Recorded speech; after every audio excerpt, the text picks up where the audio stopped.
Welcome to Ellie Goldsmith's Inspired Flow. Today we are going to talk about phone optimization, and I don't mean in terms of the latest apps or updating your phone with the best, newest, latest model. I'm talking about phone optimization in terms of use for a spiritually inspired flow-seeking person. We want to try get the most out of our phones, not have them control us. I honestly don't think it's just a spiritual thing. I think it's like a practical thing.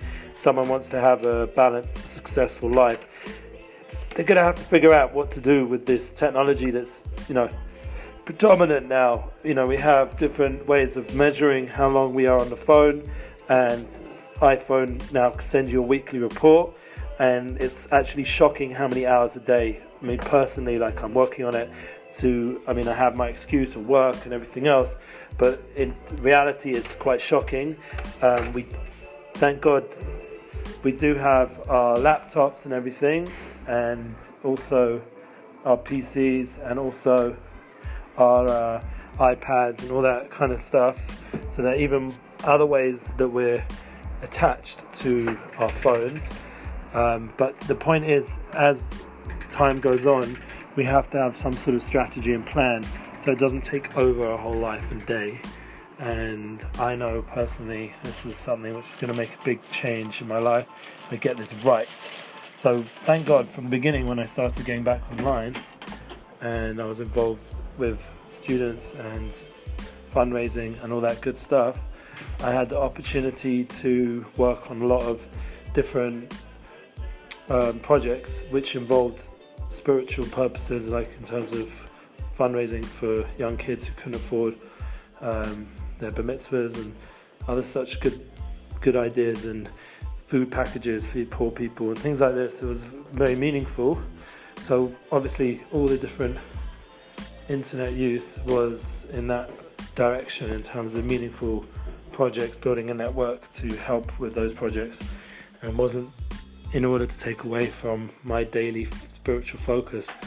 So I do want everyone to know that I do believe that these phones can be used for such things as well. I mean, now that was in the days of PC and phones weren't so predominant, but now since phones are so predominant, so the question is, do you turn it off when you're at home?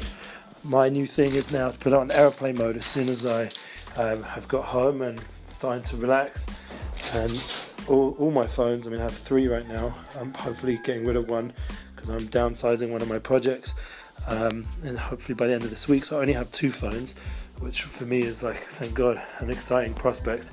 I had a taste of it when I was in Miami. I was on a tour and I left my phones, funny of all places, in the mikveh. A mikveh is a place where people, tovel for purity. I left all 3 phones in the mikveh, and one of them has all the work information, and it does not have a password to get in. So the boss sitting next to me in the chair, as we were driving through the beautiful streets of Miami, this was a beautiful day, sunny day, and he was freaking out. I actually felt amazing. I felt free. I felt like, wow, it's coming Shabbat, the day to disconnect, to reconnect. I don't have any of these phones on me. I can just breathe and just be.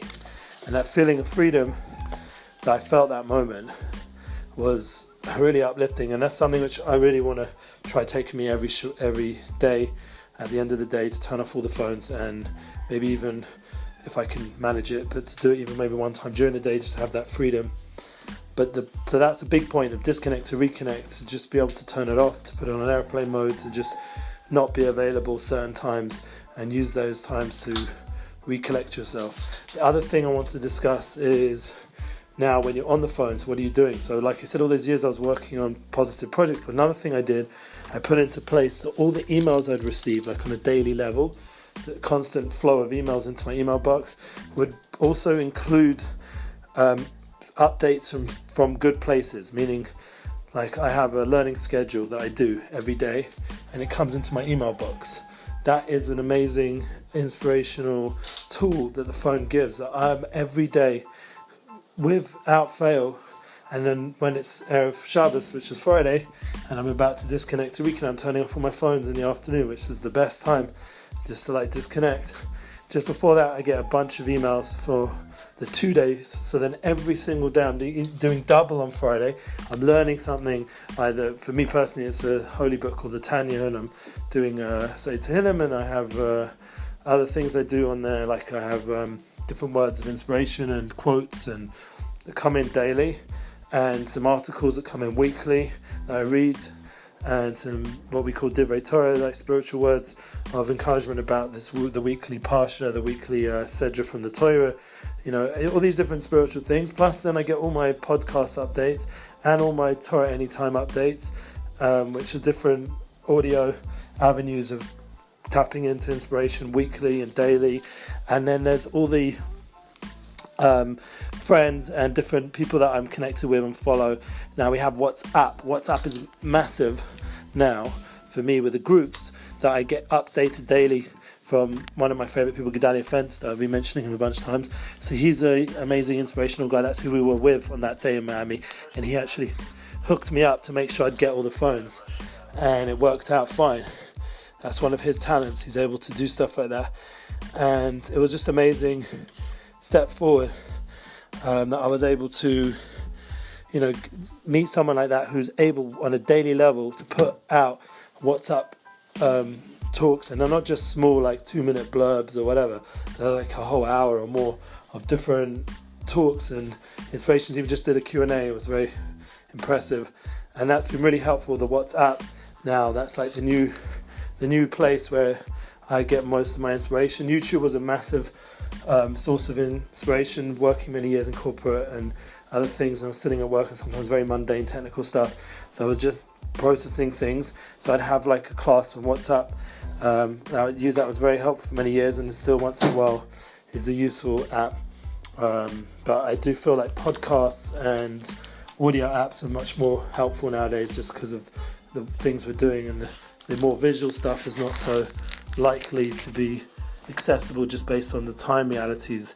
But nevertheless, I'm sure people get from other places. I mean, I know people who love Instagram and all the visual stuff, and they're more minded maybe in that way, and everyone's got to know themselves what works. But the point is to set it up. The formula is you should have in your schedule, in your daily experience of the phones and internet, that you're constantly being exposed to inspirational source material and inspirational source